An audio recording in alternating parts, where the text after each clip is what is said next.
link ya dari ketua kelas terkait dengan tugas-tugas model komunikasinya sendiri ya. Ada beberapa yang kelompok, ada beberapa yang secara individual ya. Itu nggak masalah ya, nanti kita lihat ya. Kalau mencukupi waktunya kita lihat satu persatu. Oke, sebelumnya ya jadi mempersiapkan diri ya. Setelah kelas ini nanti diinfokan ke ibu ya. Itu maksimal mungkin ya nggak apa-apa lah gitu agak malam hari gitu ya. Kira-kira jadwal fixnya untuk UTS itu kapan ya, silakan disepakati aja.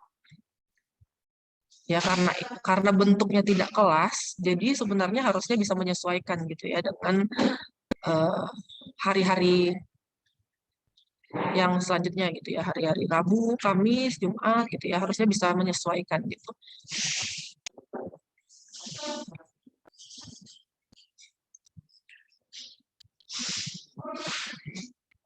Oke, jadi kemarin kita sudah, bukan kemarin ya, seminggu 2 minggu yang lalu,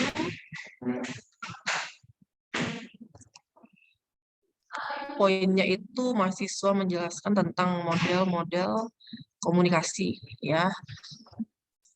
Ini kita lakukan dalam bentuk video ya.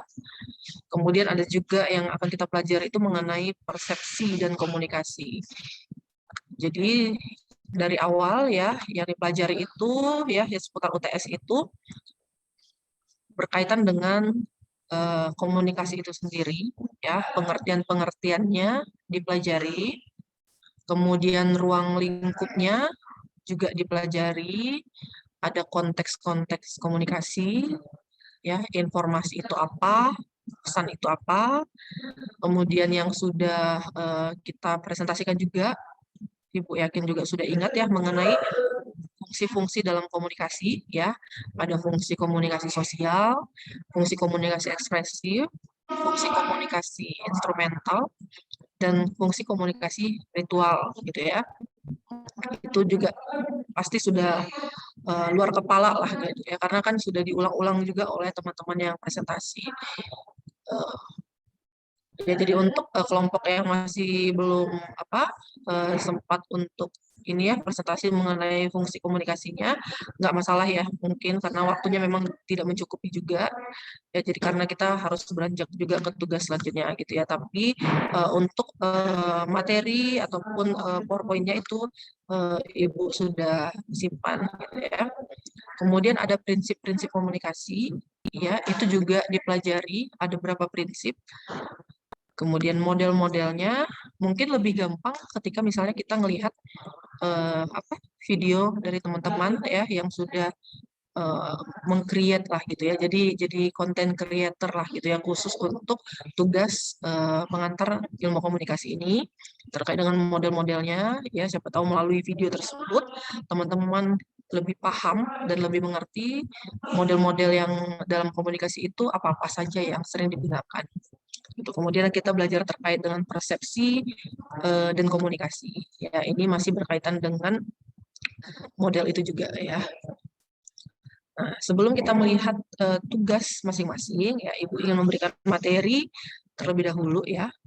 Nah, silakan interupsi ya kalau misalnya suara Ibu kurang terdengar cukup jelas ya atau banyak noise, silakan interupsi melalui langsung aja gitu ya, melalui suara ataupun dari chat ya. Sejauh ini cukup jelas ya? Iya, Bu, cukup jelas. Oke, baik.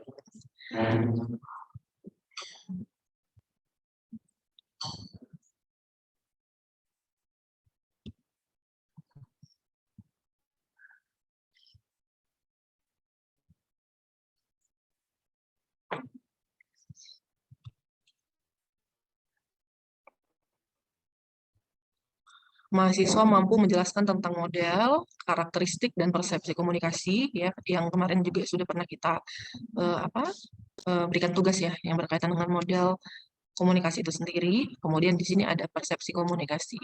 Nah, materi pokoknya itu yang berkaitan dengan persepsi komunikasi. Di sini kemampuan akhir yang diharapkan mahasiswa mampu menjelaskan tentang persepsi komunikasi itu sendiri. Ya, ini untuk materi pokoknya. Ya, ada pengertian persepsi, ya, berangkat dari fondasi dasar terlebih dahulu, kemudian ada persepsi terhadap lingkungan fisik, ya, kemudian ada persepsi terkait dengan sosial, dilanjutkan persepsi dengan budaya, dan ada kekeliruan dan kegagalan persepsi. Ya, ini mungkin banyak kasus-kasus yang nanti mungkin akan dilakukan ya. Jadi kalaupun memang tidak bisa semuanya, ya mungkin bisa jadi itu nanti akan menjadi studi-studi pada saat UTS juga gitu ya. Nanti Ibu akan berikan waktunya cukup inilah ya, cukup panjang ya supaya bisa lebih bagus lagi pada saat UTS-nya ya. Nanti kita sesuaikan aja dengan apa kesanggupan kita ya. Nah, ini berkaitan dengan persepsi ini. Sebelum kita masuk ke dalam materinya, ya, Ibu pengen share satu video nih di sini. Silakan dicermati, ya. Kemudian disimpulkan kira-kira kenapa terjadi seperti itu.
No, I said no. I meant no.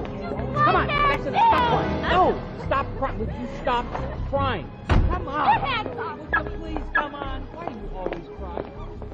Hey.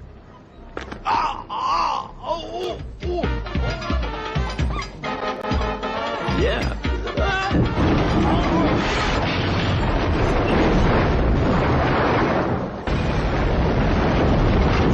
Yo.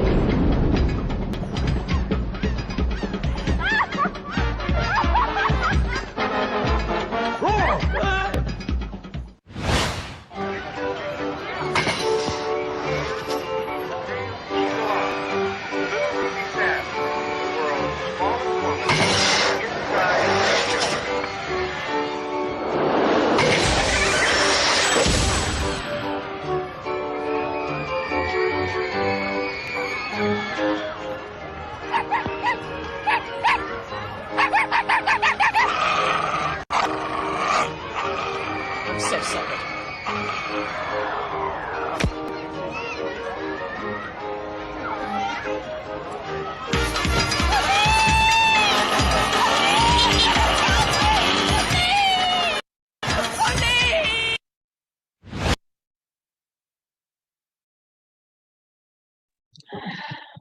Nah, kira-kira bagaimana?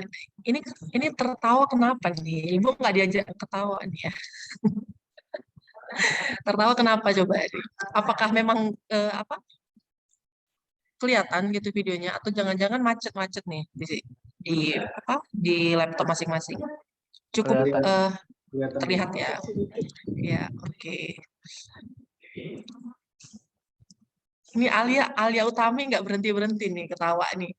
Kenapa coba ya? Ibu kan pengen tahu juga nih. Ayo, kenapa Alia dulu deh mungkin ya. Yang apa? Ini nular nih ya ketawanya ya. Ibu jadi ikut-ikutan ketawa jadinya.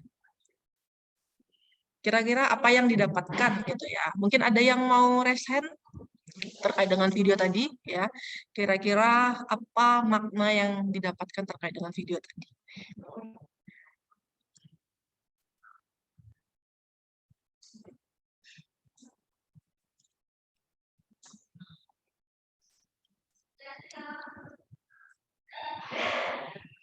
Ya, silakan Mahes. Baik Bu, izin memberikan tanggapan. Kalau menurut saya itu tidak jauh dari materi yang akan kita bahas, mungkin tentang persepsi komunikasi, yang dimana ya komunikasi itu memiliki kayak sudut pandang tersendiri Bu. Jadi kayak apa yang ada di pikiran orang tuh belum tentu sama seperti yang kita pikirkan. Misalnya kan seperti di video tadi, orang itu yang di kasus pertama, orang itu ingin supaya mobilnya itu nggak jatuh gitu kan, supaya mobilnya nggak jatuh ke jurang. Tapi orang yang di mobil itu ngelihat mungkin, oh ini mungkin mau didorong mobilnya biar jatuh. Sebenarnya dia tuh baik, maksudnya pengen membantu, cuman persepsinya itu yang salah seperti itu Bu. Sekian, terima kasih. Ya, terima kasih Mahes untuk tanggapannya. Ya, silakan dilanjutkan dengan Luciana. Bagaimana Luciana memaknai video tadi? Oke, baik Bu, terima kasih. Jadi menurut saya persepsi yang dilakukan oleh orang yang berambut keriting itu adalah persepsi yang tidak akurat. Jadi seorang yang berambut keriting itu salah mengartikan kondisi dan situasi, sehingga memungkinkan proses komunikasinya itu berjalan tidak efektif. Jadi apa yang dilakukan sama orang yang berambut keriting itu malah melakukan hal sebaliknya gitu Bu. Yang seharusnya tidak ia lakukan, yang seharusnya dia bantu untuk tarik mobil itu, tapi malah dia dorong ke jurang gitu, seperti itu Bu. Terima kasih. Baik, kira-kira ada yang masih mau menanggapi? Nah, kira-kira dari tanggapan Luciana tadi kan niatnya misalnya mau membantu gitu ya, tapi ternyata yang terjadi seperti apa? Apa menurut teman-teman mahasiswa sekalian ini yang mendasari pria berambut keriting tersebut selalu melakukan hal yang sama gitu? Kan ada beberapa orang tuh ya yang tadi ya dari kasusnya beda-beda gitu, tapi pria tersebut selalu, kira-kira itu latar belakangnya apa? Izin menjawab Bu, mungkin Iya, latar silakan. belakangnya orang itu sama Bu, orang yang yang dibantu oleh pria berambut itu tadi. Ya, terima kasih Mahes. Dilanjutkan Farhan. Wah, kirain ini Yuda. Ternyata Farhan ya, mirip. Oke ya. Silakan Kalau Farhan. menurut saya, kenapa itu terjadi mungkin karena sudut pandang gue. Jadi kalau orang yang rambut keriting itu ngira lihat dari sudut pandang dia sendiri, nggak lihat dari sudut pandang orang yang sebenarnya mau narik mobil itu, dia malah pikir yang lain. Itu sudut pandang yang beda. Oke. Ada lagi yang mau menambahkan yang berkaitan dengan video? Ya, silakan Aldi. Baik Bu, menurut saya di dalam video tersebut terdapat dalam pengertian dalam mengetik sebuah yang diterima oleh orang atau terjadi miskomunikasi. Ya, mungkin di Ibu suara Aldi agak terputus ya. Tidak tahu mungkin di teman-teman seperti apa, tapi yang Ibu tangkap tadi ada miskomunikasi di situ ya, yang diucapkan oleh Aldi. Ya, ada lagi yang ingin menambahkan yang berkaitan dengan makna yang didapat dari video yang tadi. Kenapa orang tersebut melakukan hal tersebut gitu. Apakah kita kalau dihadapkan dengan keadaan yang sama seperti itu akan melakukan hal yang serupa juga atau tidak? Nah, itu coba kita tanyakan juga terkait dengan diri kita sendiri ya, terkait dengan contoh-contoh kasus tersebut. Tadi Mahes dan teman-teman yang lainnya itu sudah mengkaitkan dengan persepsi ya, mengkaitkan dengan apa?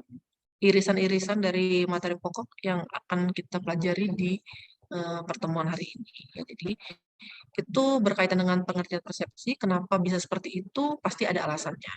Ya, seperti kita mungkin di sini sekitar berapa puluh orang ya, 59 ataupun 60 lebih orangnya. Pasti kita memiliki persepsi yang beda-beda akan suatu hal. Misalnya terkait dengan apa? Misalnya latar belakang kita dari mana? Bisa saja kita memandang satu hal yang sama itu secara berbeda karena latar belakang kita itu memiliki perbedaan. Itu nanti ada terkait dengan latar belakang budaya juga ya di sini.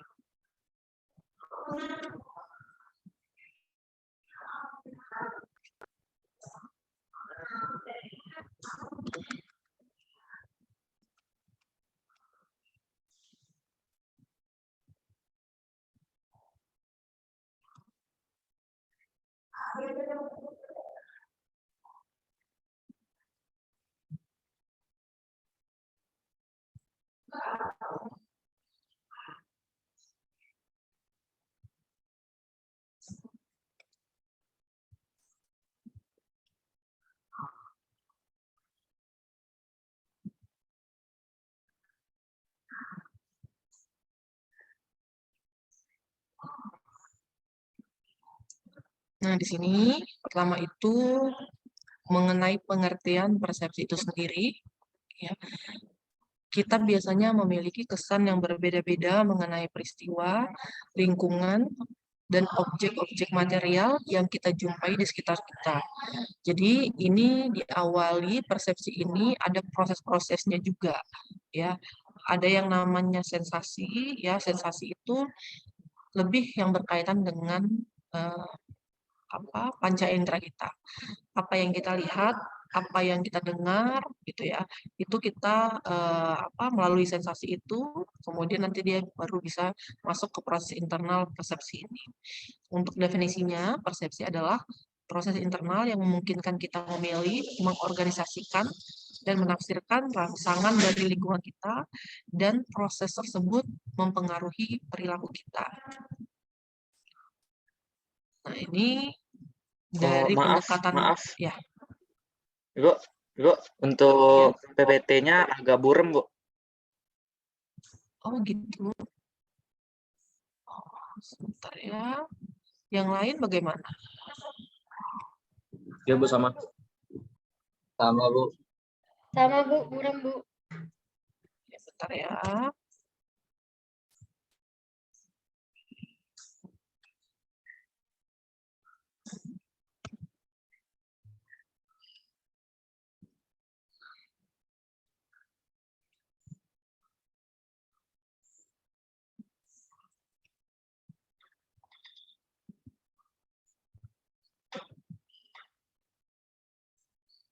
Ada hitam-hitamnya ya.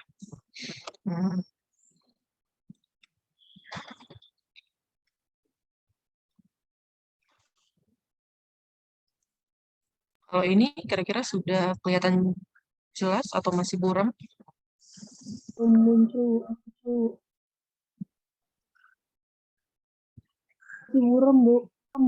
Masih buram ya? Ngeblur Bu, iya. Iya. Oke. Ya, Ibu close dulu ya.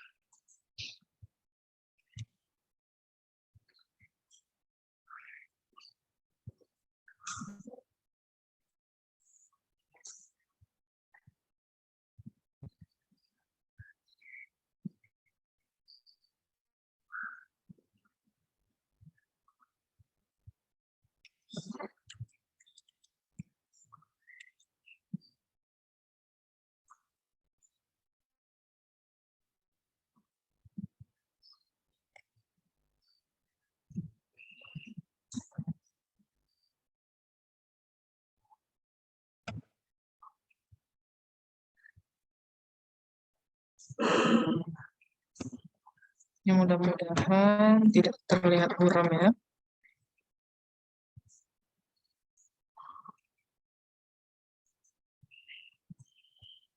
Sudah jelas, Bu. Sudah jelas, Bu.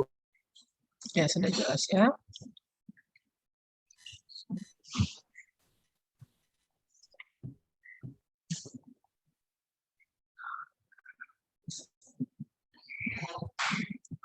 Ya, Ibu ulangi ya, yang tadi Ibu yang berkaitan dengan definisi persepsi itu sendiri. Di sini ada proses internal yang memungkinkan kita memilih, mengorganisasikan, dan menafsirkan rangsangan dari lingkungan kita, dan proses tersebut mempengaruhi perilaku kita. Perilaku yang seperti apa? Perilaku yang kita lakukan ketika ngeblur lagi ya, tapi masih bisa kelihatan sedikit-sedikit atau benar-benar tidak terlihat jelas? Ada titik hitamnya, Bu. Ada kotak hitam di tengah, Bu. Menutupi Oh jadi iya, coba difotoin, coba di share bisa ya dari Ibu pengen lihat tampilan di laptop teman-teman mahasiswa seperti apa nih?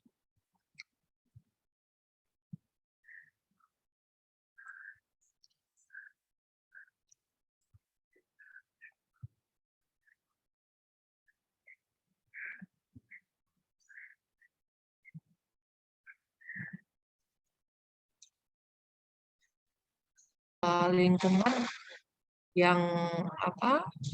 Lingkungan yang suaranya itu tidak terbiasa untuk berbicara dengan keras gitu, itu pasti memunculkan persepsi untuk kita. Gitu ya.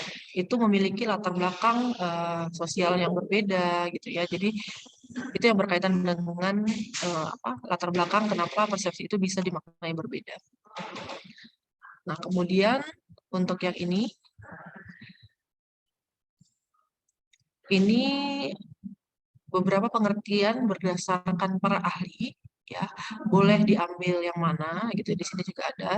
Biasanya ini pengarang untuk buku komunikasi antar manusia ya, Joseph K. DeVito, banyak dipakai juga dalam referensi-referensi mengenai komunikasi antar pribadi. Di sini proses dengan mana kita menjadi sadar akan banyaknya stimulus yang mempengaruhi indera kita.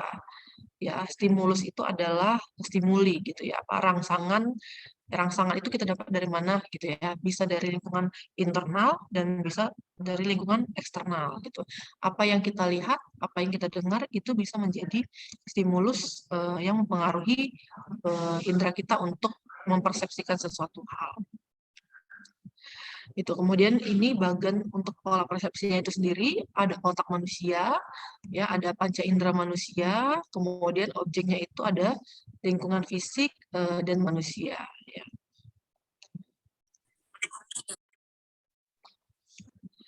Nah, ini pertama persepsi terhadap lingkungan fisik gitu ya. Lingkungan fisik biasanya berbeda-beda pada suatu kelompok masyarakat dan masing-masing kita secara individual. Perbedaan persepsi merefleksikan pengalaman, budaya, sosial, dan suasana psikologis yang berbeda-beda antara orang dengan yang lainnya atau antara satu kelompok masyarakat dengan yang lainnya. Jadi kita nggak bisa bilang persepsi itu salah gitu, enggak, karena latar belakangnya beda-beda gitu ya, sosialnya beda-beda, fisiknya beda-beda ya. Yang sering salah itu adalah kekeliruan aja, kekeliruan persepsi tersebut.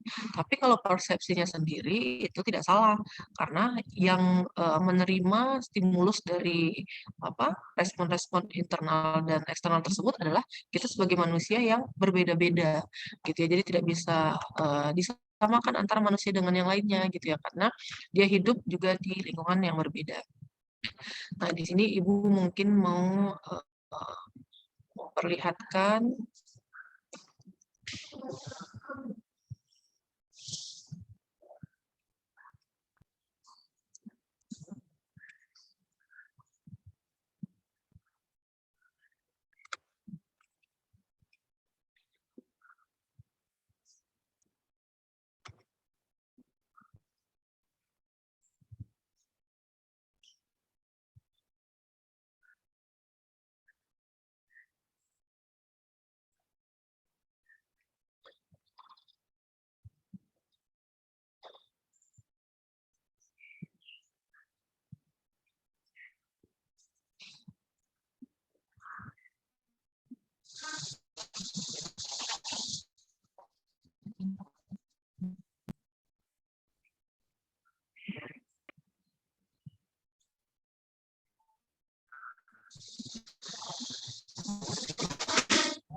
Oh, oke.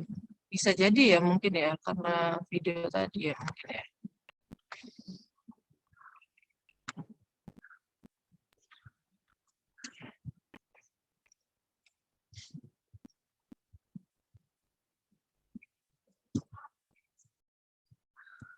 Sebentar ya. Oh, maaf Bu. Mhm. Oh, ini boleh apa nggak Bu? Maksudnya itu kirim PPT-nya ke Yuda, nanti Yuda bisa tolong share screen di sini. Oh iya, sebentar ya. Oke Bu. Share ininya dulu.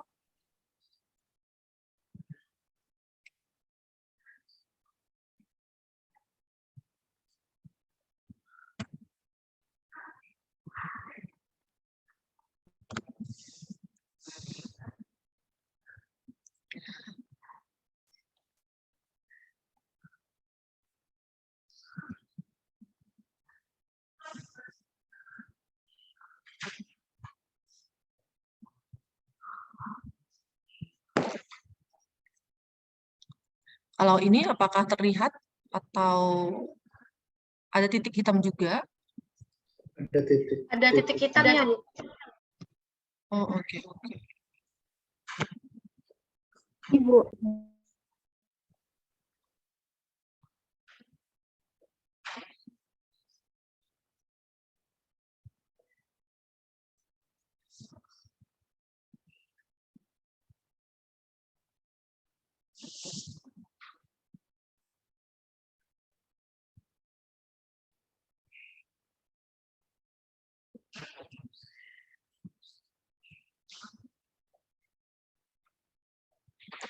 Sebentar ya.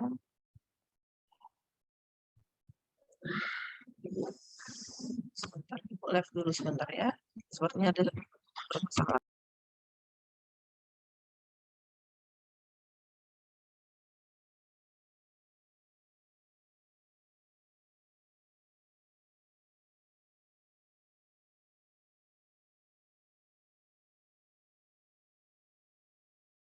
Mungkin. Ya, jadi coba diisi ya. Kira-kira nomor mobil ini diisi dengan nomor berapa? Menurut persepsi masing-masing. 87 Bu. 87, Bu. 87 Sepertinya Bu. mudah ya. Sepertinya sangat mudah ya. Kira-kira ada yang mendapatkan apa? Jawaban yang lain atau tidak? Mendapatkan jawaban yang berbeda?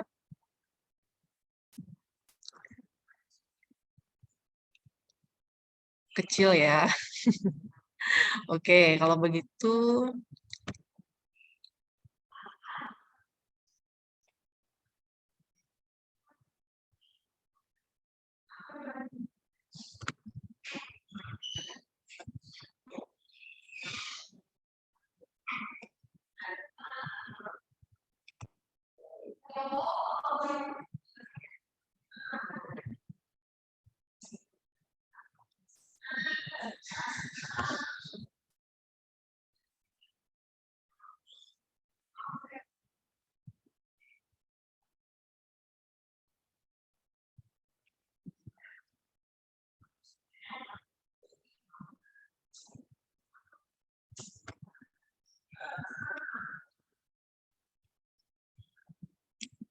wah, area berubah.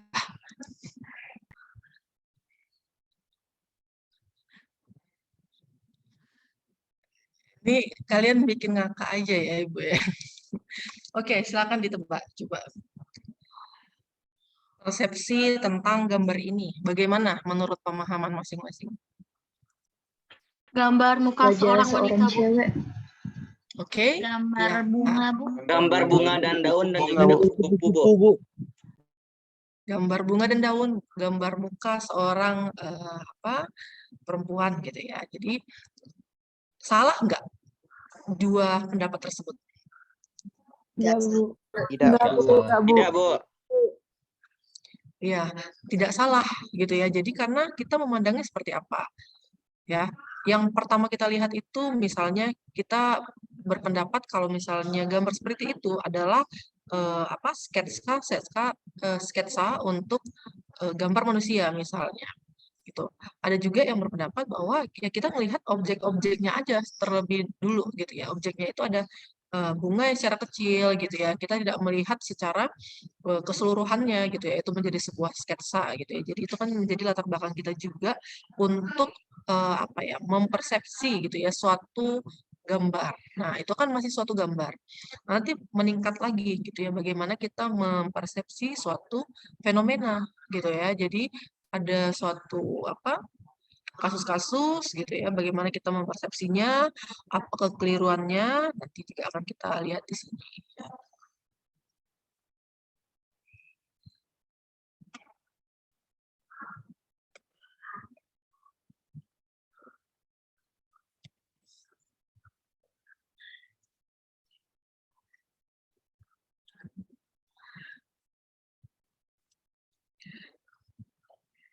Ini adalah persepsi sosial, ya. Persepsi berdasarkan pengalaman. Kalau persepsi fisik itu yang benar-benar kita dengar, gitu ya. Misalnya seperti yang Ibu contohkan tadi ya. Ketika misalnya kita berasal dari misalnya daerah yang terbiasa untuk bersuaranya itu keras, ya. Nah, ketika dihadapkan dengan daerah yang terbiasa lemah lembut, mungkinnya ketika berbicara, itu pasti memunculkan persepsi-persepsi tersendiri. Nah, dari suara itulah yang disebut dengan persepsi dari lingkungan fisik, gitu ya. Salah satunya. Nanti dicari juga contoh-contoh yang berkaitan dengan lainnya. Kemudian di sini ada persepsi sosial, ya.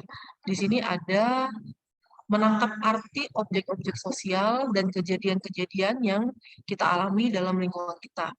Yang pertama itu misalnya persepsi berdasarkan pengalaman. Di beberapa minggu yang lalu kita belajar juga terkait dengan kerangka reference gitu ya, terkait dengan bagaimana pengalaman kita di masa lalu itu juga mempengaruhi persepsi kita. Coba diingat-ingat kembali gitu ya, kita hidup dalam lingkungan sosial ya, kira-kira persepsi apa yang misalnya kita ketahui itu ada dalam lingkungan sosial kita, tapi mungkin tidak ada dalam lingkungan sosial teman kita gitu. Nah, itu adalah persepsi berdasarkan pengalaman. Pengalaman itu tidak semuanya mempunyai hal yang sama gitu ya. Jadi beda-beda. Untuk penjelasannya kita langsung dulu ya terkait dengan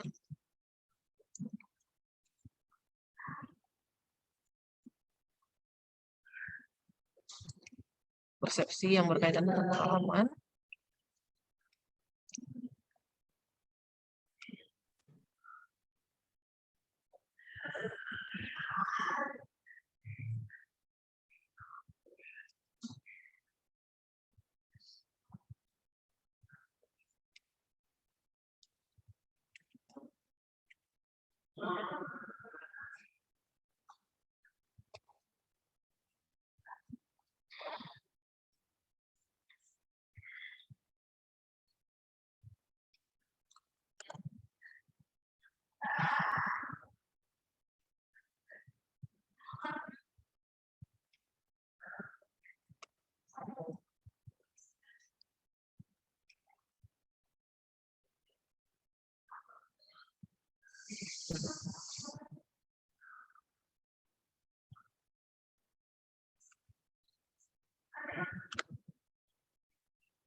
Sepertinya data Ibu yang tadi juga ikut ke close ya.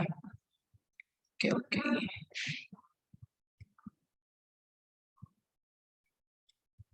Ya, nggak apa-apa ya. Jadi ini pakai data yang lama aja ya. Ternyata tadi Ibu langsung close semuanya juga. Otomatis terhapus ya datanya ya. Ya, jadi kita lanjutkan ya, persepsi berdasarkan pengalaman tadi, ya sebenarnya itu yang berkaitan dengan pengalaman-pengalaman masa lalu kita, ya. Kemudian ada persepsi yang bersifat selektif, ya. Persepsi ini kan merupakan core ya, inti dari komunikasi itu sendiri, gitu ya. Proses terjadinya persepsi ini, dia meliputi alat indera kita dari pendengaran, dari suara, ya. Nah, segitu banyaknya stimulus-stimulus yang kita terima dari alat indera tersebut, tidak semuanya mungkin akan kita respon, gitu ya. Kita akan menyeleksi kira-kira stimulus mana yang akan kita respon, gitu ya. Kemudian di sini ada persepsi yang bersifat dugaan, ya, belum tentu kebenarannya seperti apa. Ya, kemudian setelah itu kita lakukan persepsi tersebut, ada yang namanya persepsi bersifat evaluatif. Jadi ketika kita sudah melakukan persepsi akan suatu hal ataupun fenomena tersebut, kita mengevaluasi terkait dengan apa yang sudah kita berikan respon terkait dengan objek tersebut, gitu ya. Proses yang terjadi dalam otak kita itu, gitu ya, kembali lagi kita evaluasi apakah persepsi tersebut sudah benar atau tidak dengan yang seharusnya, gitu ya. Kemudian di sini persepsi bersifat kontekstual, ya. Ini sesuai dengan konteks, ya. Ketika kita misalnya berbicara dengan mahasiswa, konteksnya tentu adalah mahasiswa. Ketika kita berbicara dengan misalnya dengan guru ataupun dosen, konteksnya adalah orang-orang yang misalnya lebih tua daripada kita, gitu ya. Jadi persepsi ini bersifat kontekstual. Bisa jadi dengan satu fenomena yang sama, cara ibu memandang persepsi itu berbeda dengan cara teman-teman mahasiswa memandang persepsi yang sama, gitu ya. Kemudian di sini ada persepsi dan budaya. Ini kaitannya dengan budaya, kepercayaan, nilai, dan sikap. Pernah juga sudah kita singgung ya, berkaitan dengan nilai-nilai dan sikap yang yang menghambat komunikasi itu seperti apa, kepercayaan yang menghambat komunikasi, ya sudah memberikan contoh juga ya beberapa minggu yang lalu tentang misalnya penyesuaian-penyesuaian ketika misalnya sedang merantau, ya yang beberapa minggu yang lalu memberikan contoh seperti itu, nilai-nilai ataupun sikap yang dianut itu adalah berbeda, gitu, sehingga mungkin memunculkan persepsi yang berbeda juga. Kemudian di sini ada pandangan tentang dunia, ya, organisasi sosial, kemudian ada tabiat manusia, orientasi kegiatan, persepsi tentang diri dan orang lain. Sebenarnya ini adalah poin-poin nilai yang bisa kita lihat konsep-konsepnya. Kalau misalnya kita memandang satu hal, kita bisa kategorikan itu ke dalam persepsi yang mana. Apakah persepsi budaya, apakah persepsi fisik, ya, apakah persepsi sosial, gitu ya, ataupun yang lainnya, gitu ya. Ini hanya konsep-konsep terkait dengan itu. Misalnya apa contoh nilai yang berbeda, ya, yang dianut misalnya masing-masing dari teman-teman mahasiswa sekalian yang mungkin tidak sama, ya. Bisa jadi ketika misalnya kita salim gitu ke orang tua, gitu ya, itu menunjukkan bahwa kita adalah mahasiswa yang sopan. Tapi bisa di negara berbeda, salim itu justru tidak menunjukkan misalnya kesopanan seperti itu. Bisa jadi dengan cipika-cipiki itu menunjukkan kesopanan dan kedekatan. Tetapi jika itu dilakukan di nilai-nilai kita, persepsi kita melihat fenomena itu akan berbeda. Itu yang sesuai dengan konteks. Kita harus berada di mana, itu juga harus kita sesuaikan dengan persepsi tersebut.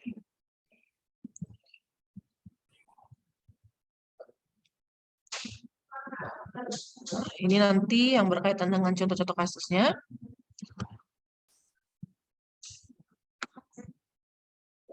Yang berkaitan dengan contoh kasusnya itu akan menjadi salah satu part untuk UTS ya. Jadi silakan dicari yang berkaitan dengan contoh-contoh kasusnya untuk memudahkan pada saat UTS.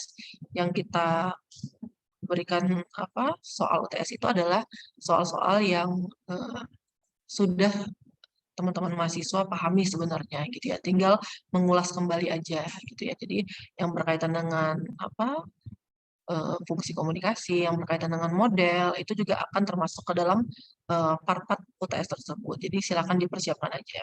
Silakan mencari contoh dari persepsi ini sendiri, ya, karena ini akan keluar menjadi contoh kasus. Salah satu contoh kasusnya aja dicari, ya untuk nanti dituliskan ke dalam UTS ya. Ini udah kisi-kisinya langsung ya. Nah, kemudian nanti ada juga komunikasi berdasarkan setelah kita mempelajari persepsi ini, ada part komunikasi berdasarkan jumlah peserta ya. Yang sempat kita singgung juga di awal, ya di situ ada komunikasi antar pribadi, ya komunikasi kelompok, ya kemudian komunikasi organisasi dan komunikasi massa.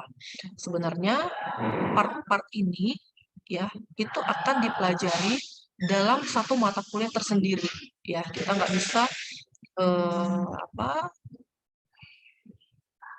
mencakup ini semua sekaligus dalam satu pertemuan sebenarnya ya.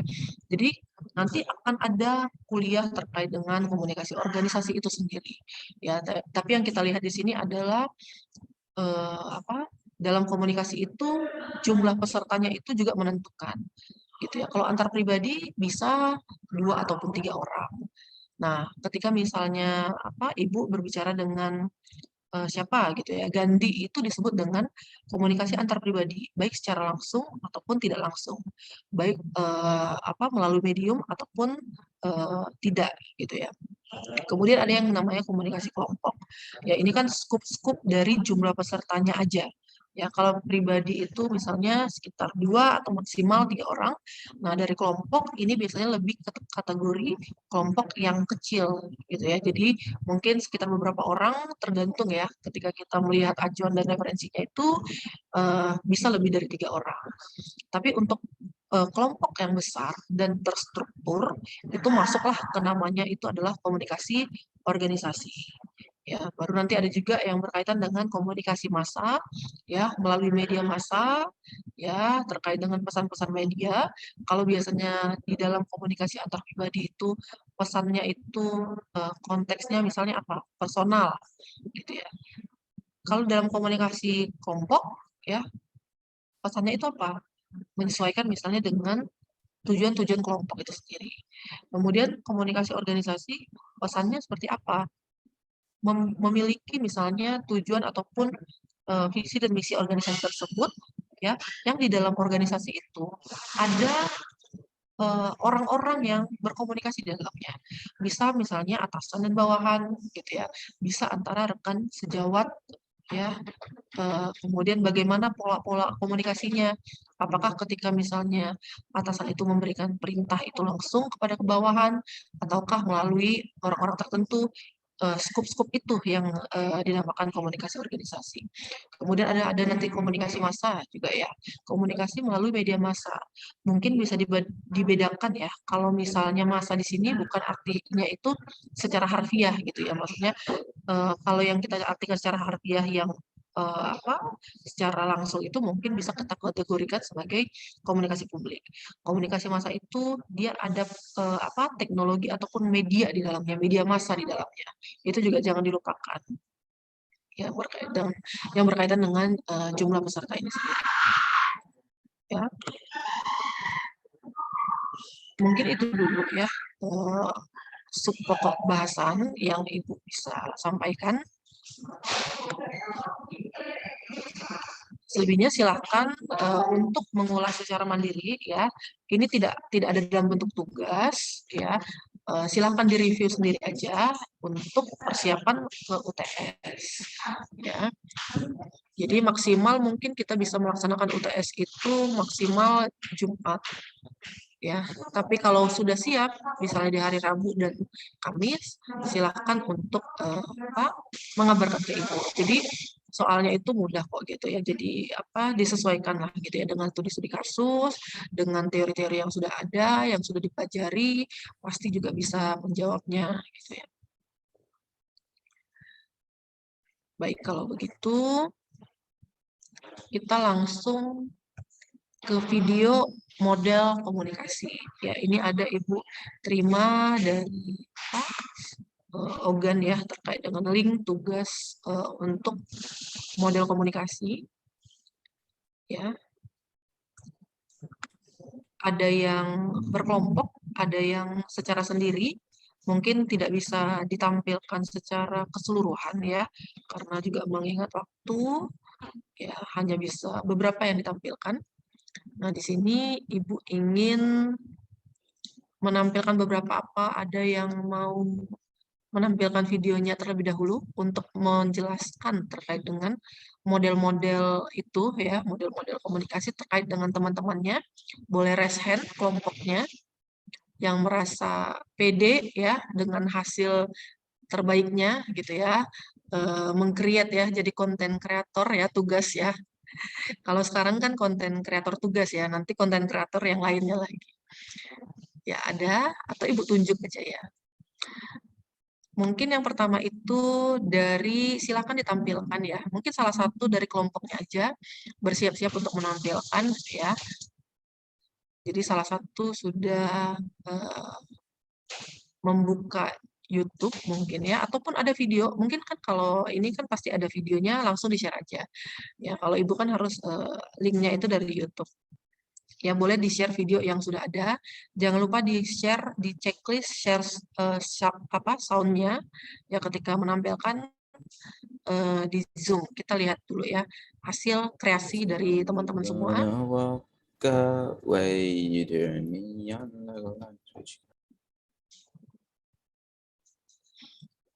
Danis, aman Danis? Ya, aman Bu. Oke, ya mungkin karena udah sore juga ya nih. Oke, kita lanjut ya untuk kelompoknya itu. Yang pertama itu adalah kelompok Bagus, kelompok Alia, ya Nurul dan Huda. Silakan salah satu men-share video model komunikasinya, ya. Jangan lupa share sound. Izin untuk nge-share ya, Bu? Iya, silakan.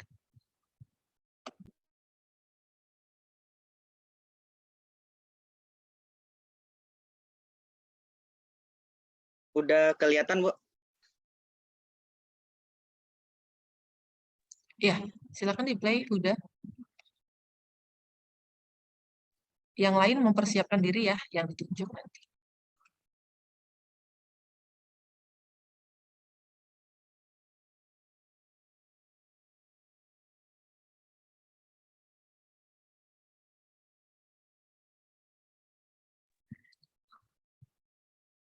Mungkin sound-nya udah, jadi ketika share itu di bagian bawah ada 2 titik harus di checklist ya.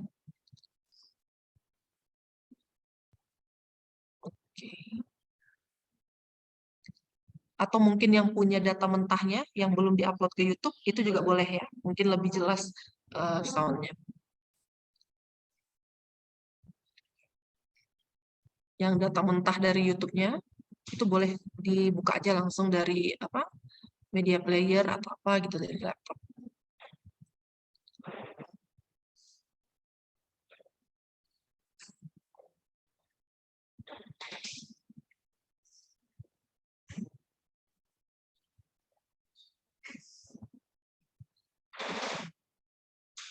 Enggak kedengaran ya, Bu, itunya? Kalau di Ibu Suaranya. sih tidak. Kalau yang lain bagaimana? Tidak. Tidak. Itu biasanya amannya kita data mentahnya itu aja dalam bentuk video yang sebelum kita upload itu di apa? Diputar di komputer gitu di laptop.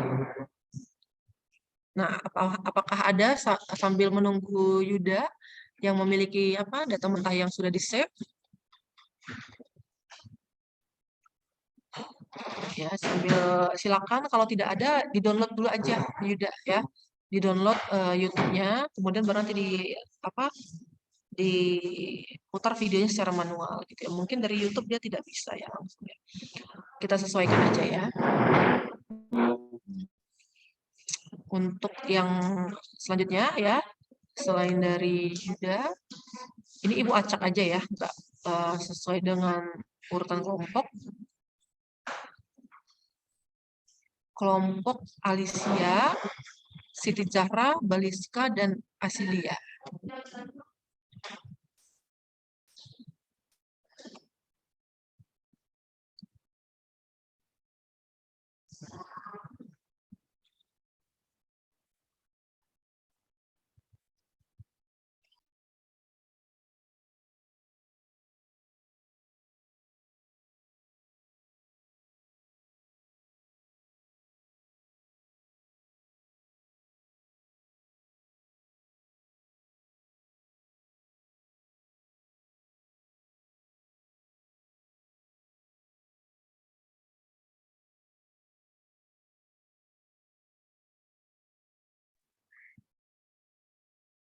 Ada.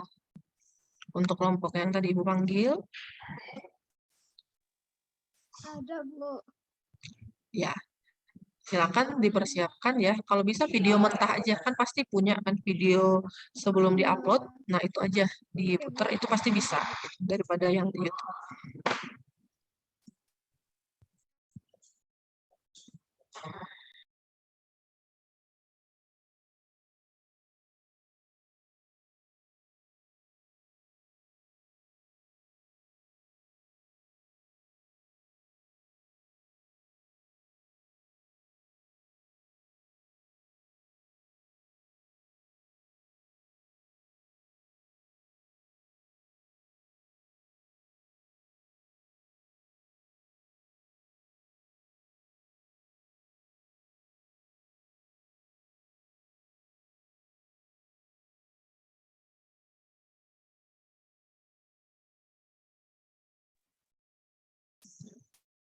Bagaimana kelompok dari Baliska?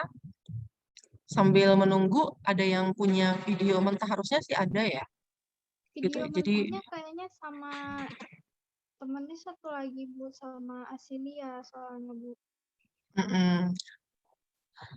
Kalau misalnya YouTube-nya bisa share sound, sebenarnya nggak apa-apa, boleh aja gitu. Jadi menyesuaikan aja. Kalau tidak ada, lebih bagus itu videonya. Kalau Ibu juga seperti itu. Kalau men-share pasti videonya itu di-download dulu gitu ya, ataupun video mentahnya.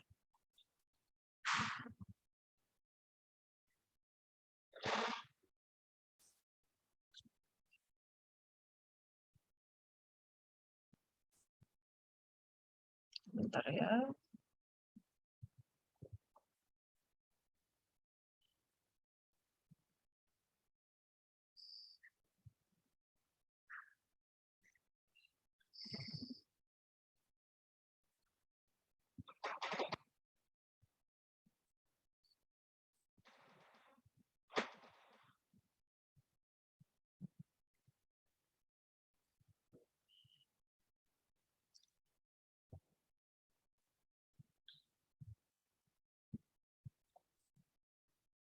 Bagaimana, ada kelompok atau siapa yang mau men-share, yang memiliki video data mentah?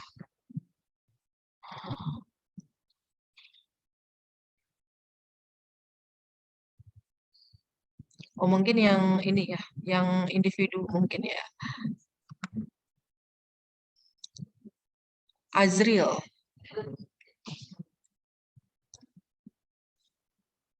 Mana nih Azril?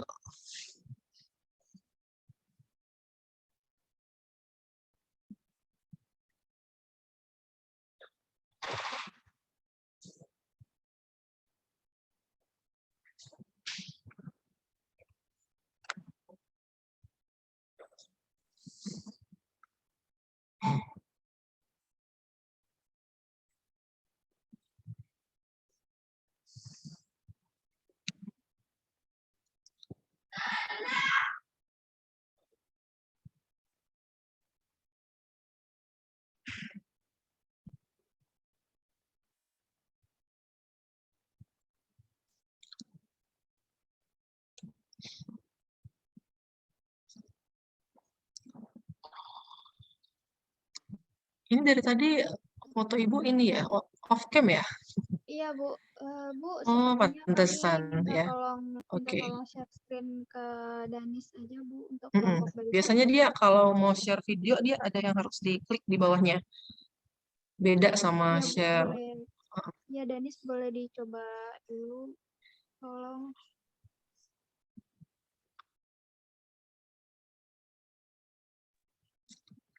Yang lain mempersiapkan diri ya. Jika ada videonya, ya boleh nanti di-share untuk informasi kepada teman-teman.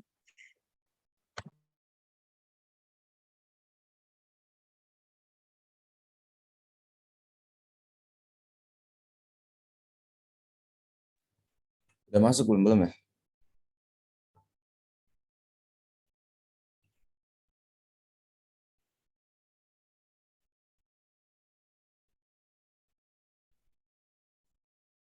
Udah masuk, Nis. Udah ya, coba ya. Ya, coba play.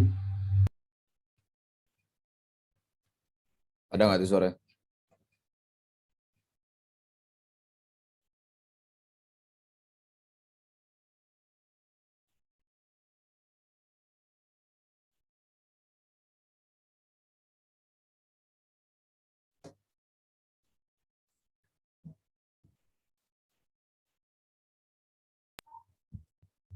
Belum ada sejauh ini.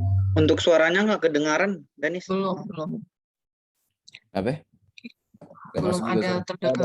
Nggak ada suaranya. Nah, ini kan sebelum diupload ke YouTube, datanya di siapa? Nah, kalau datanya saya nggak megang sih. Datanya di siapa? Teman-teman satu kelompok. Jadi yang men-share videonya itu yang pegang datanya aja, yang sebelum upload ke YouTube. Maksudnya ini kan videonya ini ada, dia kan pasti Iya, Bu. kita save dulu kan. Iya, Bu. Barusan udah ditanya, Bu. Datanya udah dihapus, Bu. Dan setiap modelnya Ada memiliki suaranya nggak tuh definisi yang kalau gitu? berbeda pula. Model komunikasi Oh, ini ada. Ini ada. Bisa. Oke. Oke, bilang berarti.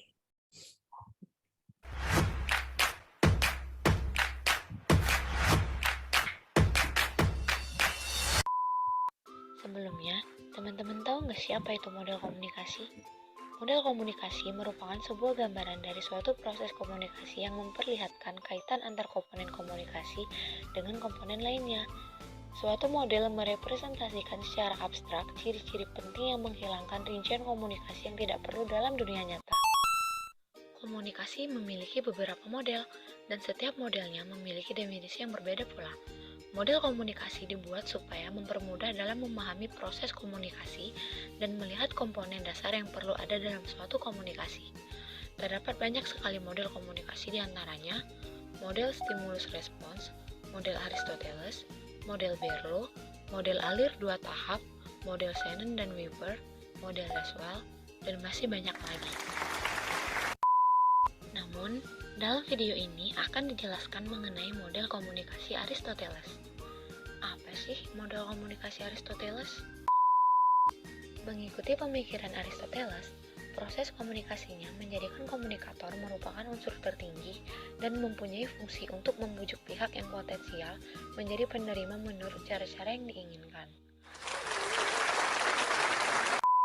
Bagi Aristoteles, proses manipulasi dalam komunikasi adalah hal utama. Oleh karena itu, para pelopor pendekatan ini yang berpedoman pada filsafat komunikasi tersebut menganggap bahwa komunikator atau media massa dan prinsip manipulasi adalah hal yang terpenting.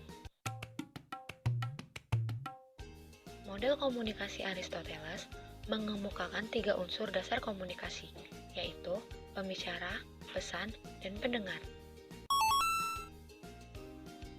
Di model ini, pembicara sendiri itu ialah orang yang menyampaikan, orang yang berbicara kepada khalayak atau pendengar. Sedangkan pesan ialah hal-hal yang disampaikan oleh pembicara kepada pendengar yang dimana biasanya isi pesannya bertujuan untuk dapat mempengaruhi orang lain. Dan yang terakhir ada pendengar. Pendengar ialah orang yang menerima pesan dari pembicara, juga orang yang dituju oleh pembicara untuk dapat dipengaruhi. Model komunikasi ini lebih menitik beratkan pada pembicara, karena pihak pembicara dianggap sebagai pihak yang aktif, sedangkan pendengar sebagai pihak yang pasif. Model ini membuat rumusan tentang model komunikasi verbal yang pertama, di mana komunikasi terjadi saat pembicara menyampaikan pesan kepada pendengar dengan tujuan mengubah perilaku mereka. Model ini lebih berorientasi pada pidato, terutama pada pidato yang dapat mempengaruhi orang lain. Menurut Aristoteles, pengaruh dapat dicapai oleh seseorang yang dipercaya oleh publik, mempunyai alasan, dan juga dengan memainkan emosi publik. Tapi, model ini juga memiliki banyak kelemahan. Kelemahan yang pertama adalah komunikasi dianggap sebagai fenomena yang statis. Kelemahan yang kedua, model ini tidak memperhitungkan komunikasi nonverbal dalam mempengaruhi orang lain. Contoh dari model komunikasi Aristoteles ini apa saja sih? Salah satu contoh yang dapat kita ambil adalah penyuluhan kesehatan yang dilakukan kepada masyarakat. Kita tahu bahwa selama 2 tahun terakhir wabah COVID terjadi di negara kita. Maka dari itu, tenaga kesehatan memberikan penyuluhan agar masyarakat tetap mematuhi protokol kesehatan dan melaksanakan 5M. Memakai masker, mencuci tangan menggunakan sabun dan air mengalir, menjaga jarak, menjauhi kerumunan, dan membatasi mobilitas.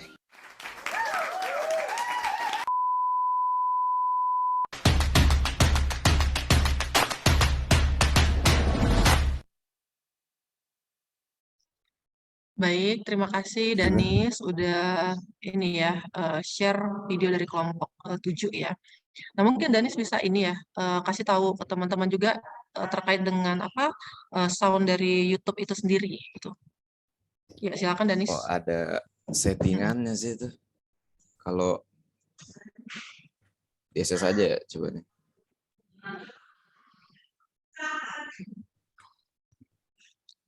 Maksudnya kan teman-teman ini banyak yang video mentahnya itu apa dihapus mungkin ya atau seperti apa. Nah, mungkin ini juga ya apa tips untuk teman-teman semua ya kalau punya tugas video ya sampai video itu belum dibahas atau dipresentasikan itu disimpan aja file mentahnya ya karena kan kita lebih gampang untuk menayangkan itu gitu ya di laptop kita masing-masing gitu.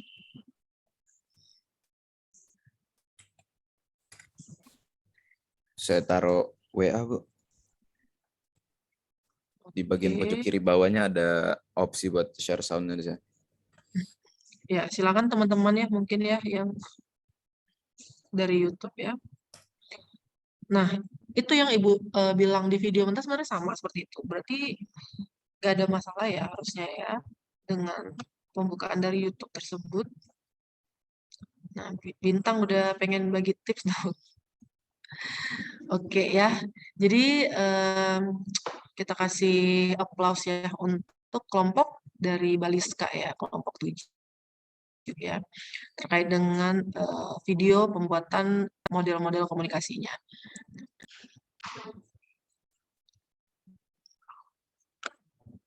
Ibu pilih secara acak ya.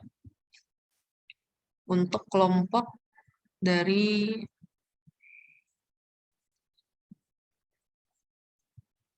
Bintang, Haditya, Amelia, Engga. Silakan. Bu, kami nitip sama Danis juga ya, Bu. Iya, boleh.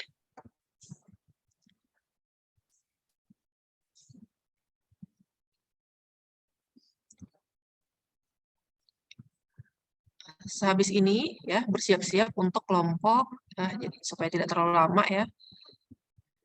Untuk kelompok Tarik ya, Putri, Ade Yayang dan Nabila ya.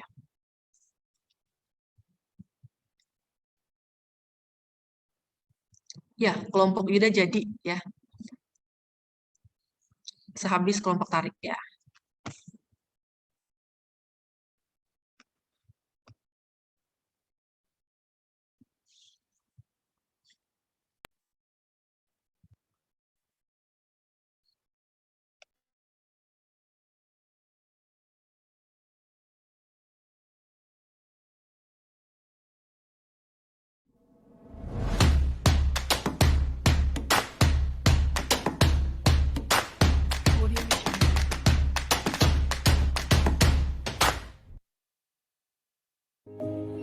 Assalamualaikum warahmatullahi wabarakatuh. Halo semuanya, perkenalkan kami dari kelompok 13 jurusan Ilmu Komunikasi Fakultas Ilmu Sosial dan Ilmu Politik Universitas Sriwijaya. Pada kali ini kami akan menjelaskan tentang tugas pengantar ilmu komunikasi yang beranggotakan 4 orang.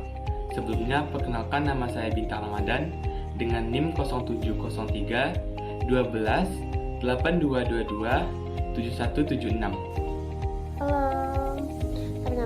Nama aku Amelia dengan nomor induk mahasiswa 0703 12 8222 7168. Perkenalkan, nama saya Haditya Siolan Bardi dari kelompok 13 pengantar ilmu komunikasi dengan NIM 0703 128 222 7153. Halo, perkenalkan nama saya Engga Fitania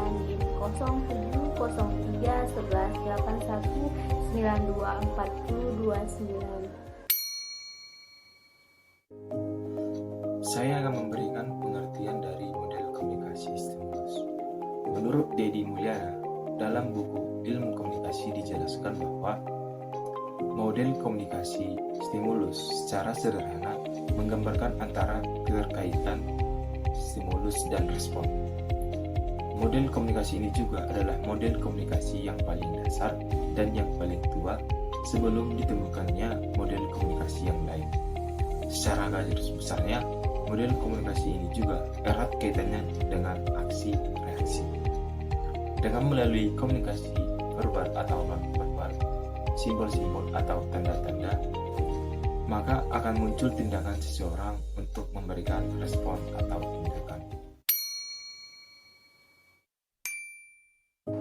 Baiklah, di video kedua ini kita akan menjelaskan bahwasannya tentang unsur-unsur komunikasi yang bersifat stimulus respon atau yang lebih dikenal dengan singkatan huruf SR, di mana kita akan menjelaskan satu persatu unsur-unsur komunikasi ini. Yang pertama yaitu pesan atau stimulus, di mana pesan atau stimulus ini memiliki makna bahwasannya pesan yang disampaikan oleh komunikator kepada komunikan harus jelas. Yang kedua yaitu komunikan atau organisme, di mana komunikan atau organisme ini memiliki makna bahwasannya suatu elemen pesan yang disampaikan dan harus menyampaikan yang harus disikapi satu sama lain sesuai versi masing-masing komunikator yang menerima pesan tersebut. Yang ketiga yaitu efek atau respon, di mana memiliki makna yang disampaikan tergantung dari komunikasi ataupun yang menyampaikan stimulus atau pesan dan belum tentu mendapatkan kepastian kebenarannya, apakah mendapatkan respon positif atau buruknya. Menurut atau mengutip dari pendapat Hoffman, Janis, dan Philip, itu ada 3 hal penting yang perlu diperhatikan untuk memastikan model komunikasi stimulus respon ini berjalan dengan baik, di mana hal tersebut berupa perhatian, pengertian, dan penerimaan. Nah, ketika responden atau individu yang kita ajak komunikasi menerima hal tadi, maka stimulus yang kita berikan akan diterima dengan baik, sehingga timbal balik yang kita dapatkan ini merupakan respon yang positif, sehingga menyebabkan komunikasi yang terjadi itu akan terus berlanjut dan tidak berhenti sampai di situ. Sebaliknya, ketika kita tidak memberikan rasa perhatian, pengertian, penerimaan atau rasa positif kepada individu yang kita ajak komunikasi tersebut, bisa jadi respon yang kita dapatkan itu sebaliknya tidak sesuai yang kita harapkan, atau mungkin komunikasi akan berhenti karena ada sedikit kekurangan menurut komunikasi yang menurut individu yang kita ajak komunikasi tersebut dalam cara penyampaian kita atau bagaimana cara kita menyampaikan sesuatu. Nah, untuk contoh peristiwa komunikasi stimulus dapat kita jumpai di kehidupan sehari-hari. Contohnya saja seorang teman yang memanggil temannya dengan sebutan nama, lalu melambaikan tangan, lalu teman tersebut meresponnya dengan lambaian tangan juga, maka itu bisa disebut dengan contoh komunikasi stimulus. Selain itu, kita dapat mengambil contoh ketika seorang pria yang mengkedipkan mata kepada wanita, lalu wanita itu tersipu malu dan tersenyum, maka itu bisa disebut juga dengan contoh stimulus dalam kehidupan sehari-hari. Nah, jadi apa sih kesimpulan dari komunikasi stimulus ini? Pada dasarnya, komunikasi ini bersifat statis, dengan kata lain, manusia membutuhkan stimulus terlebih dahulu untuk memberikan respon. Stimulus berasal dari luar diri manusia, sehingga tindakan yang dilakukan di luar kehendak atau keinginan orang tersebut. Sekian dari presentasi kami dan diskusi kami. Kalau ada kata-kata yang salah, mohon dimaafkan. Assalamualaikum warahmatullahi wabarakatuh.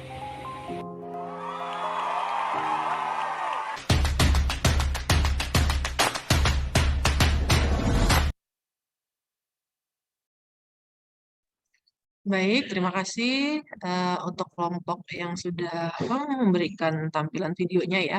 Jadi setelah ini silakan kelompok selanjutnya yang tadi sudah Ibu sebut ya. Kemudian ada nanti kelompok Yuda sama mungkin 2 kelompok lagi ya cukup ya karena terlalu banyak ya ininya videonya tidak bisa kita putar satu persatu.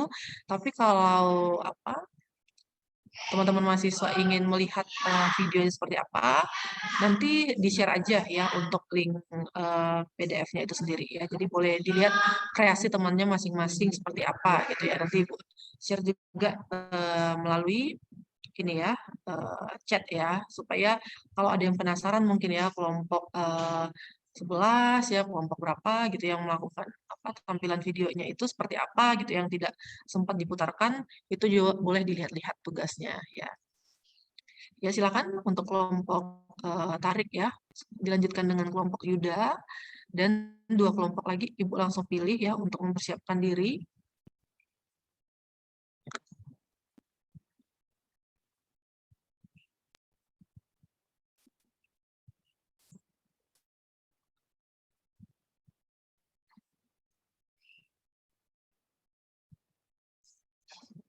Ya silakan setelah kelompok Yuda nanti kelompok Mahes, kemudian ditutup oleh kelompok dari kelompok 6 ya, Fiona Anastasia, Cesya, ya, Hilal, dan Fajri. Ya, silakan mempersiapkan diri ya. Ya, selebihnya nanti Ibu share aja untuk linknya, dilihat sendiri aja kreasi dari teman-teman. Ya, waktu dan tempat Ibu persilakan ya. Hi everyone, jadi hari ini kami akan menjelaskan tentang model komunikasi Aristoteles. Nah, seperti yang bisa kita lihat di layar, inilah anggota kelompok kami. Yang pertama adalah Nabila Azra, kemudian ada Putri Fadila, Ade Yayang, dan juga Muhammad At-Torik Al-Ghifari. Baik, sekarang masuk ke latar belakang. Model Ristoris atau yang lebih dikenal dengan model Aristoteles merupakan model yang paling klasik. Aristoteles adalah filosof Yunani paling awal yang mengemukakan komunikasi. Rumusannya tersebut sangat berguna untuk model komunikasi verbal pertama. Model ini juga sering disebut dengan model retorika. Aristoteles menerangkan model komunikasinya dalam bukunya Retorika. Nah, proses komunikasi ini dapat tercapai apabila seorang pembicara menyampaikan pembicaraannya kepada orang banyak dalam tujuan untuk mengubah pandangan mereka. Oleh karena semua bentuk komunikasi publik melibatkan persuasi, Aristoteles tertarik menelaah sarana persuasi yang paling efektif dalam pidato. Menurut Aristoteles, dalam bukunya Mulyana tahun 2002, halaman 135.1, persuasi dapat dicapai oleh siapa Anda argumen Anda. Dan dengan memainkan emosi halayak, faktor-faktor yang memainkan peran dalam menentukan efek persuasif suatu pidato meliputi isi pidato, susunannya, dan juga cara penyampaiannya. Kemudian ada unsur-unsur komunikasi. Yang pertama, ada pembicara atau speaker. Pembicara ini seperti yang dikatakan pada artikel sebelumnya adalah sebagai komunikator atau penyampai pesan. Yang kedua ada pesan itu sendiri atau message. Nah, pesan di sini merupakan suatu informasi yang akan disampaikan dari pembicara atau komunikator kepada komunikan atau penerima pesan. Dan yang ketiga ada pendengar atau listener. Pendengar di sini merupakan lawan bicara dari pembicara atau biasa disebut sebagai komunikan. Baik, di sini ada cara komunikasi. Dari model komunikasi Aristoteles lebih berorientasi pada pidato, terutama pidato untuk mempengaruhi orang lain. Pidato yang bersifat persuasif, begitu. Kemudian ada contohnya nih. Seperti seorang calon presiden memberikan pidato kepada masyarakat dengan tujuan agar para pendengar mengikuti kemauannya. Dan selanjutnya ada para tenaga medis memberikan penyuluhan kepada masyarakat agar selalu mematuhi protokol kesehatan. Kemudian ada kelebihan dan juga kekurangan dari model komunikasi Aristoteles ini. Yang pertama, saya akan menjelaskan tentang kelebihannya terlebih dahulu, yaitu seseorang yang dipercaya oleh publik dapat dengan mudah mempengaruhi dan memainkan emosi para pendengarnya. Kemudian sering disebut sebagai strategi yang efektif untuk mempengaruhi publik, karena pada dasarnya model komunikasi Aristoteles bersifat satu arah atau linear. Yang kedua ada kekurangan. Komunikasi bersifat statis atau tidak aktif, atau tidak ada timbal balik antara komunikator dan juga komunikan. Dan yang kedua, tidak memperhitungkan komunikasi non-verbal dalam mempengaruhi orang lain. Baik, sekian penjelasan yang bisa kami jelaskan di dalam PowerPoint ini. Semoga bermanfaat, lebih kurangnya kami mohon maaf. Terima kasih.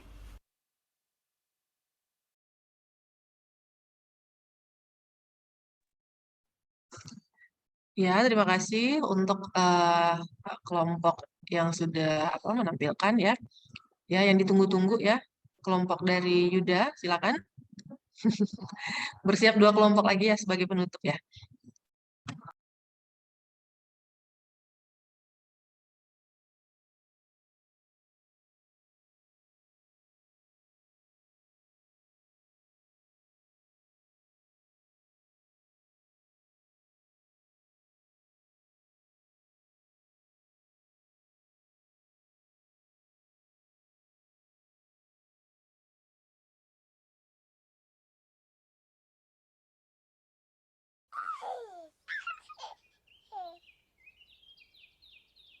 One, two,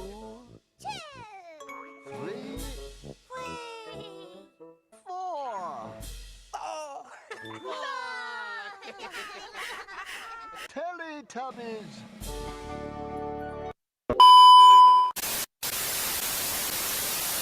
It's. Kalian gak lagi di video yang salah kok. Iya, bener. Ini video tugas kelompok kami, yaitu kelompok 2. Cie, tadi kena prank ya. Udah, gak usah marah. Mending kenalan dulu yuk sama anggota kelompok kami.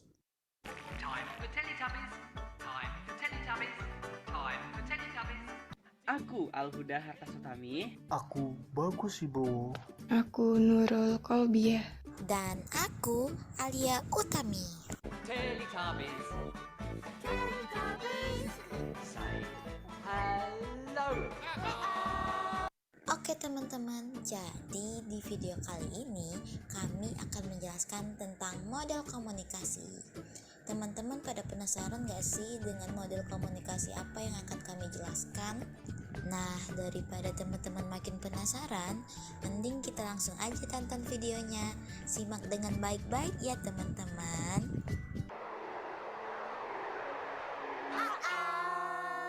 Halo semuanya, di sini kelompok kami mengambil model komunikasi dari David K. Berlo.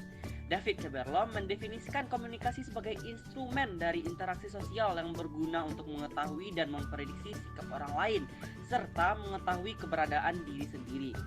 Komunikasi ditujukan untuk menciptakan keseimbangan dalam masyarakat. Dalam model komunikasi David K. Berlo, ada beberapa unsur komunikasi nih, yang terdiri atas SMCR, yakni source, sumber atau pengirim, message, pesan atau informasi, channel, saluran dan media, dan receiver atau penerima.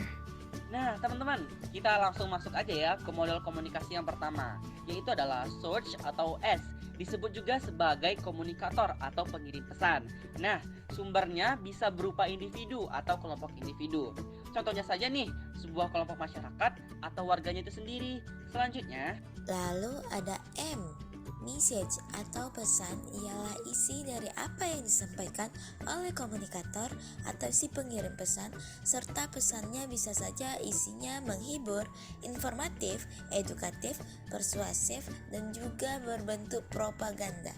Selanjutnya, Si or channel media yang digunakan dalam proses komunikasi ada 3 jenis saluran komunikasi, yakni lisan, tertulis, dan elektronik. Dalam komunikasi Berlo channel ini mencakup 5 panca indera, yaitu melihat, mendengar, menyentuh, mencium, dan merasakan. Lalu, Receiver, atau disebut juga komunikan, ialah orang yang menerima pesan dari seseorang komunikator atau pembawa pesan. Dan sikap, pengetahuan, keterampilan berkomunikasi, sistem sosial dapat mempermudah proses penerimaan pesan. Nah, kalau sejauh ini teman-teman udah paham belum sama model komunikasi yang kami jelaskan? Kalau udah, ayo kita lanjutkan ke contoh model komunikasinya ya. Contoh dari model komunikasi Berlo. Oke, kita masuk ke contoh yang pertama ya, yaitu dari sumber atau bisa disingkat dengan S. Di sini contohnya adalah bagaimana program pemerintah dalam antisipasi Bjorka. Contoh yang kedua, pesan atau M. Bagaimana penyelesaian dan tindakan pemerintah. 3. Saluran dan media atau C. Apa saluran yang digunakan oleh media dalam menginformasikan berita ini? Nomor 4, penerima.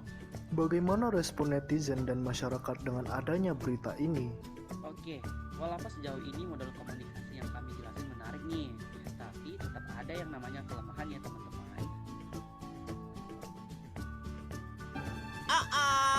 Kelemahan dari model komunikasi ini menunjukkan bahwa seolah-olah komunikasi antar manusia sama dengan mesin.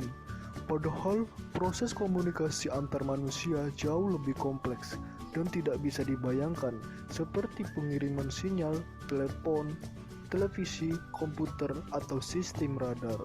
Cenderung menekankan manipulasi pesan pada proses encoding serta decoding.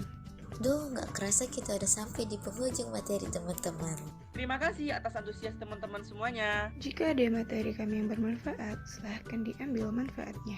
Jika ada yang kurang, boleh langsung berikan kritik dan sarannya ya. Berpelukan.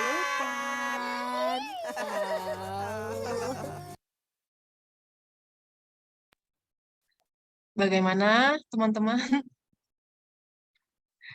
mengenai tampilan dari video kelompok yang baru saja ditampilkan? Jika ada kritik dan saran, wah ini bagus, tepuk tangan sendiri nih di video sendiri ya. Harusnya yang lain yang tepuk tangan ya, bukan kita di video kita. Oke, Alia Utami, ya Duda juga ya. Ya, berkaitan dengan itu ya, tadi Bagus juga sudah menyampaikan ya. Apakah teman-teman sudah paham ya? Kalau tidak paham, boleh nanti langsung ini ya, menghubungi Bagus ya. Oke, Bagus ya, sebagai perpanjangan ini ya, tangan Ibu ya, dalam menjelaskan model komunikasi yang tadi. Ya silakan, dua video lagi, nanti kita akan tutup kelasnya. Silakan video yang selanjutnya ditampilkan.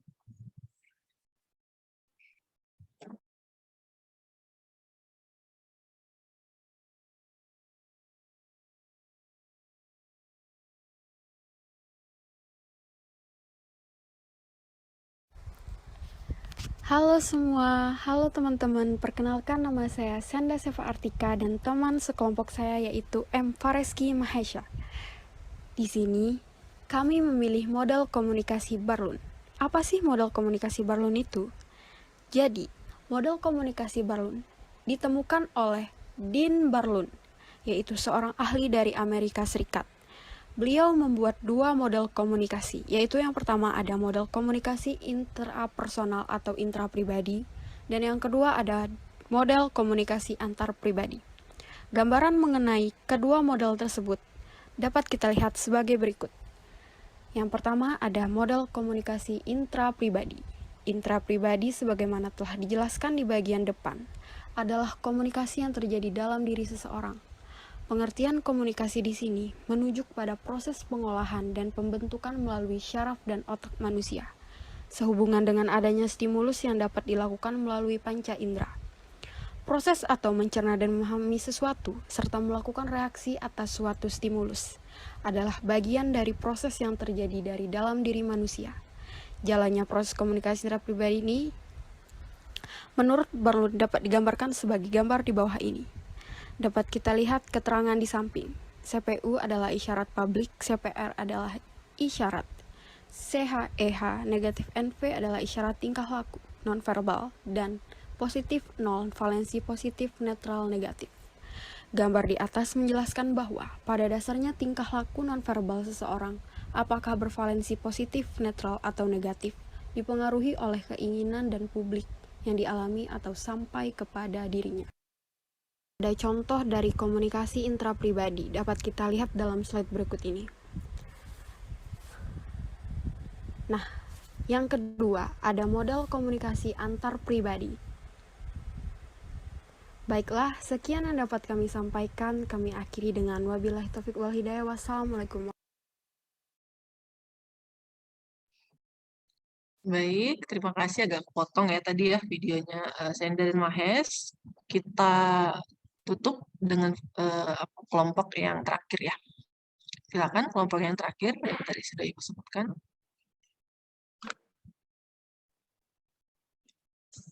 Kelompok Fiona ya.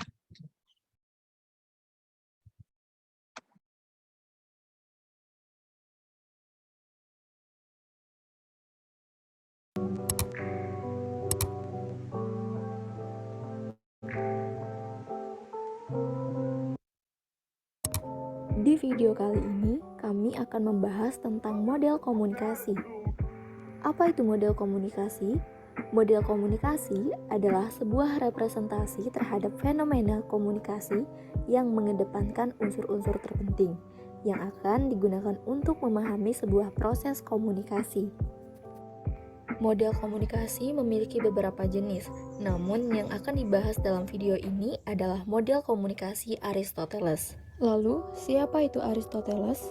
Aristoteles merupakan seorang filsuf Yunani yang mana semasa di Athena, ia berguru kepada Plato selama 20 tahun. Dari pemikirannya tersebut, terciptalah model komunikasi yang kita kenal sebagai model komunikasi Aristoteles.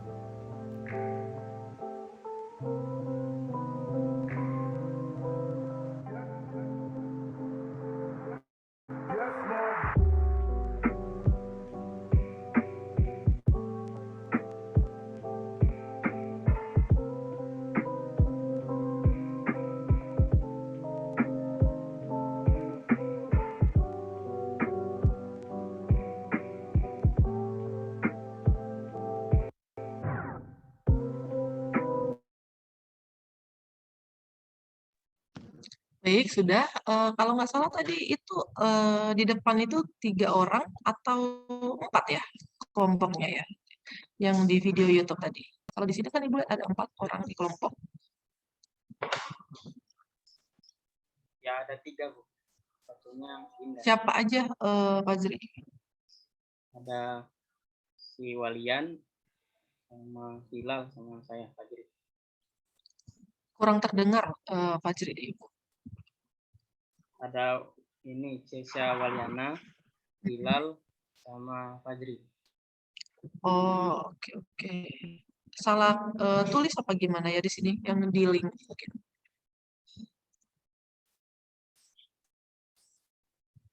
Sebentar ya.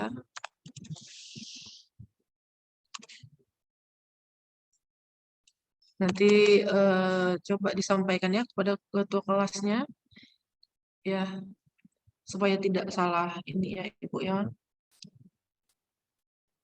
Karena di sini ada 4 ya, kelompok 6. Iya, jadi terima kasih. Ya. Ini Bu, sudah pindah kampus. Oh Yang iya satunya iya sudah iya. pindah jurusan, Bu. Oke, ya. Kemarin ada sih ini WA Ibu yang ke kampus ini ya, Palembang ya. Ya, oke. Kalau begitu, ini kita sudahi dulu ya. Jadi kalau misalnya nanti ada yang ingin melihat link video dari teman-temannya, ya kreasi dari teman-temannya itu boleh klik aja ya secara langsung gitu kan. Toh dipublish di YouTube ya, bisa dilihat semua orang juga. Nah, PR kita terakhir itu adalah melaksanakan UTS ya. Kita laksanakan juga di minggu ini ya. UTS-nya itu sebenarnya tidak harus kelas gitu ya, tapi nanti coba disesuaikan ya, apakah butuh link Zoom untuk instruksinya ya, atau seperti apa ya. Jika masih bingung, nggak apa-apa, disediain aja link Zoom untuk instruksinya 1 kali lagi gitu ya. Untuk UTS, silakan disepakati gitu ya. Atau mau disepakati sekarang juga boleh ya, menyesuaikan dengan jadwal teman-teman semua ya di hari Rabu, Kamis, ataupun Jumat ya. Mau dipilih di hari apa dan di jam berapa. Kira-kira sudah bisa ditentukan sekarang atau masih mau berdiskusi setelah ini?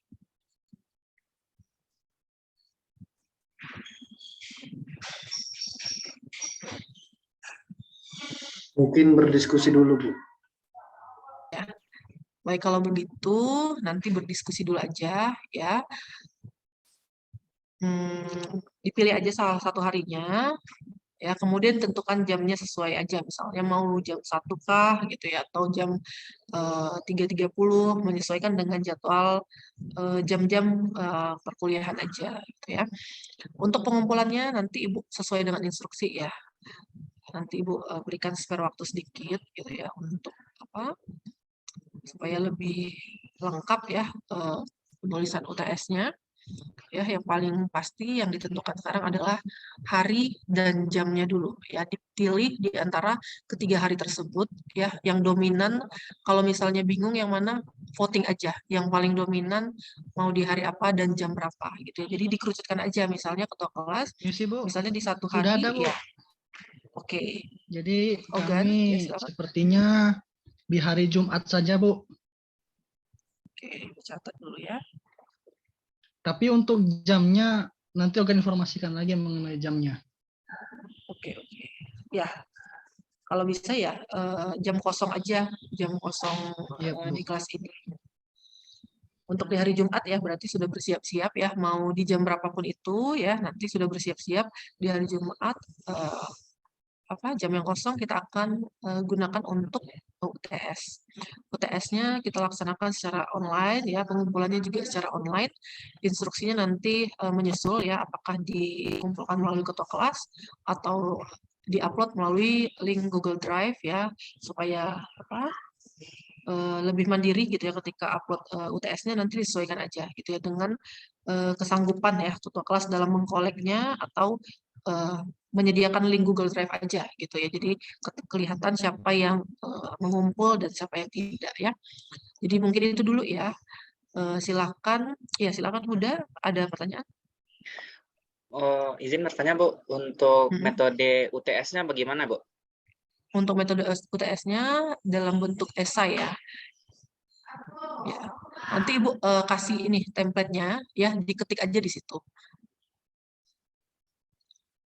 Jadi Oke, Bu, tinggal makasih, Bu. mempersiapkan diri. Ya, mempersiapkan diri aja. Soalnya juga nggak susah-susah. Yang biasa kita diskusikan juga ya,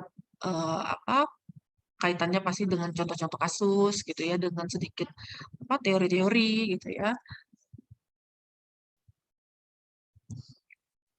Baik, kalau begitu ya, apakah ada pertanyaan lagi? Cukup ya, dirasa ya. Mungkin ada yang sudah ini ya, kelaparan ya. Ada yang sudah mengantuk gitu.